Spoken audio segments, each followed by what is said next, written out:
최근 잠잠했던 조선일보가 또다시 한동훈과 용산을 쳤습니다. 저들도 김건희를 어떻게든 처리하고 싶은 모양입니다. 새해부터 조선일보는 한동훈을 띄우고 중앙과 동아는 신랄하게 한동훈을 폄하하며 행보가 엇갈렸었죠. 그런데 오늘 조선일보는 양상훈 칼럼을 통해 한동훈은 그래봤자 조연이고 핵심은 윤석열이라며 용산의 심기를 또 건드렸습니다.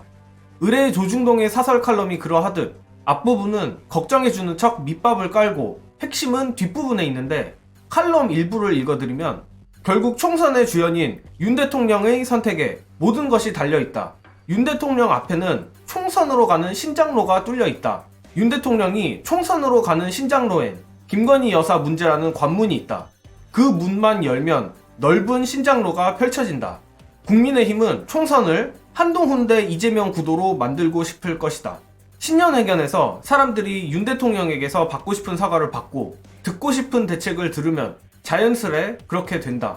그렇지 않으면 지지율 30%대의 대통령이 총선의 주연으로 끝까지 나설 수밖에 없다.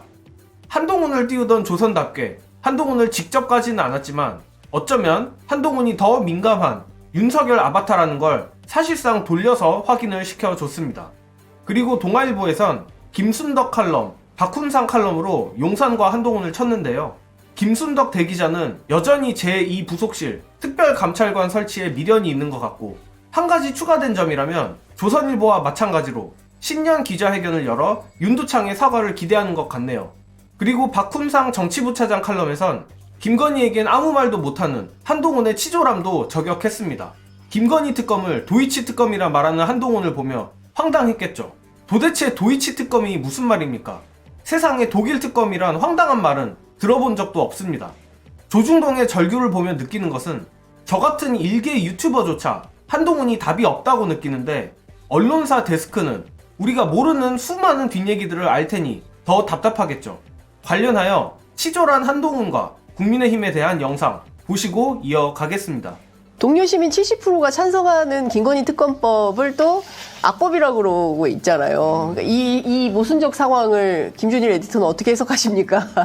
제가 최근에 국민의힘으로부터 고발당했어요. 고발당했어요? 네. 1월 1일 날 JTBC에 방송에 나갔어요. 네. 김건희 특검법 얘기가 나왔어요. 네. 한동훈 법무부 장관이 그 도이치모터스 주가 조작과 관련해서 그 공범들 수사한 공소유지를 한 검사 2명을 다 인사발령 내버렸다. 네. 그래가지고 다 날려버렸다. 네. 이게 사실이 아니다라고 한동훈을 명예훼손했다고 지금 저를 고발을 했습니다. 그러면 2022년도에 그러면 소원수리 받았을 때 그 2명의 검사가 내가 인천지청에 가겠소, 대전지청에 가겠소라고 썼는지 여부를 정보공개 청구해서 행정소송하겠다. 그리고 세계은행 보낼 때 그러면은 이 사람하고 다른 경쟁자들하고 점수가 몇 점이었는데 이 사람이 지원을 했는지 이거를 다 정보공개 청구를 내가 해가지고 그러면 CCBB를 가리겠다라고 제가 지금 예고를 한 상황입니다. 한편 이재명 대표의 수술을 집도한 민승기 교수가 직접 브리핑을 했음에도 끝없이 추잡한 보도들을 쏟아내고 있는데 몇 가지 팩트체크를 하겠습니다.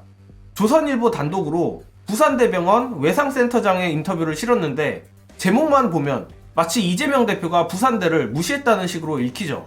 하지만 내용을 읽어보면 서울대병원의 입장과 큰 차이가 없습니다.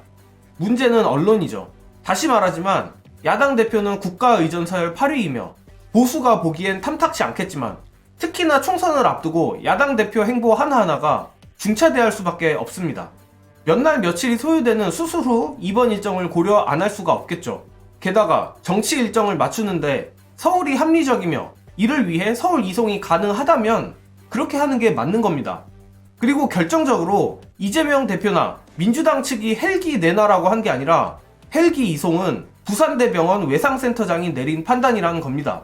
언론은 어떻게든 서울대병원과 부산대병원 간 싸움까지 부추기며 이재명 대표를 악마화하려는데 앞으로 총선이 다가올수록 저들은 더 악랄해질 겁니다. 민주당은 이에 굴하지 말고 꿋꿋하고 차분하게 대응하길 바라며 이번 영상은 여기까지 하겠습니다. 시청해주신 여러분 감사합니다.